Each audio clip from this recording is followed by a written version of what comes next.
Hello guys, welcome to your YouTube channel Aspire reviews. Siren అనే movie అయితే చూడటం జరిగింది భయ్య.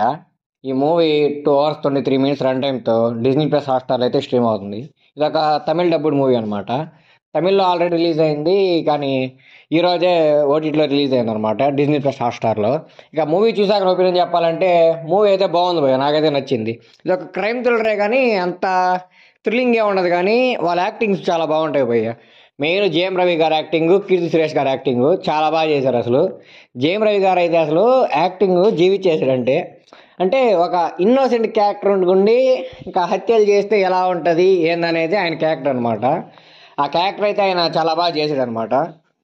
ఇందులో సాంగ్స్ భయ్య, ఈ మూవీ కొంచెం ఎమోషనల్ టచ్ ఉందన్నమాట. ఆ ఎమోషనల్ తగ్గట్టే బ్యాక్గ్రౌండ్ మ్యూజిక్ కానీ సాంగ్స్ కానీ ఈ మూవీలో అయితే ఉన్నాయి భయ్య.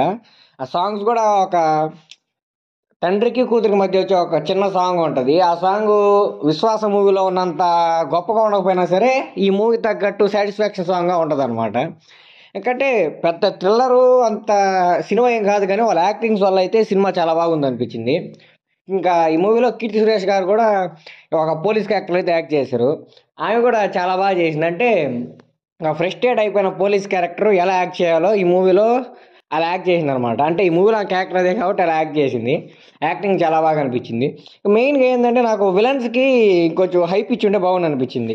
వాళ్ళు అంత పెద్ద మర్డర్ చేశారో ఇవి ఉంటాయి కదా, దానికి కొంచెం నీట్గా రాసుకుంటే బాగున్నాయేమో. ఎందుకో డైరెక్టర్ అలా రాసుకోవడంలో ఫెయిల్ అయ్యాడు. అది కాకుండా ఈ మూవీలో అనుపమ గారు కూడా ఉంటారు. ఆమెనేమి సరిగ్గా యూజ్ చేసుకోలేదు, ఆమెకు అంత ఇంపార్టెన్స్ కూడా ఉండదు. మామూలుగా ఏంటంటే అనుపమ గారిని ఏ మూవీలో అయినా సరే చాలా అందంగా చూపిస్తారు, చాలా బాగా చూపిస్తారు. ఈ మూవీలో ఏందో అసలు అంటే ఆమెను సరిగ్గా యూజ్ చేసుకోలేదు అనిపించింది నాకు. ఆ క్యారెక్టర్కి అనుపమ గారు అంత పెద్ద క్యాస్ట్ని పెట్టాల్సిన అవసరం లేదు, కానీ ఎందుకు పెట్టారో నాకైతే అర్థం కాలేదు. ఇంకా ఈ సినిమాలో జేఎం రవి గారు కూతురు యాక్ట్ చేశారు కదా, ఆ పాపకు కూడా పెద్ద ఇంపార్టెన్స్ ఏమి ఉండదు. స్టార్టింగ్ కొంచెంసేపు ఉంటుందేమో, కానీ తర్వాత అంతా పెద్ద ఏమి ఉండదు. మెయిన్ జేఎం రవి గారు, యోగి బాబు గారు భయ్య, వీళ్ళిద్దరి మధ్య కామెడీ సీన్స్ ఉంటాయి, కొన్ని భలే ఉంటాయి భయ్య. మెయిన్ అడ్వాంటేజ్ ఏంటంటే యోగి బాబు గారికి తెలుగులో ఎవరు డబ్బింగ్ చెప్తారో కానీ చాలా బాగా అనిపిస్తుంది భయ్య. అసలు అంటే ఆ కామెడీ తీసుకురావడం కోసం సీనియర్స్ని పట్టించుకోడు, జూనియర్స్ పట్టించుకోడు, ఎవరిని పట్టించుకోడు. ఆయనకి ఏమనిపిస్తే అది చెప్పేస్తూ ఉంటాడు. ఆ డబ్బింగ్ కూడా చాలా బాగా అనిపిస్తుంది నాకు. ఏ సినిమాలో సరే యోగి బాబు గారికి డబ్బింగ్ చెప్పేవాళ్ళు మాత్రం చాలా బాగుంటుంది అనమాట. ఆ ఫ్లోలో వెళ్ళిపోద్ది అనమాట, ఆ డైలాగ్ డెలివరీ కానీ ఏదైనా సరే అది చాలా బాగా అనిపిస్తుంది. ఏ మూవీలో సరే యోగి బాబు గారికి కట్టే ఉంటుంది అనమాట. ఈ మూవీలో కూడా అలాగే ఉంది. ఇంకా జేఎం రవి గారికి యోగి బాబు గారికి మధ్య కన్వర్జేషన్స్ ఉంటాయి. దాంట్లో జేఎం రవి గారు ఏం పెద్ద మ్యాటర్ ఆడరు, కానీ యోగి బాబు గారు కామెడీని జస్ట్ వన్ హ్యాండ్తో పుల్ చేసాడు అనమాట మూవీ అంతా మాత్రం.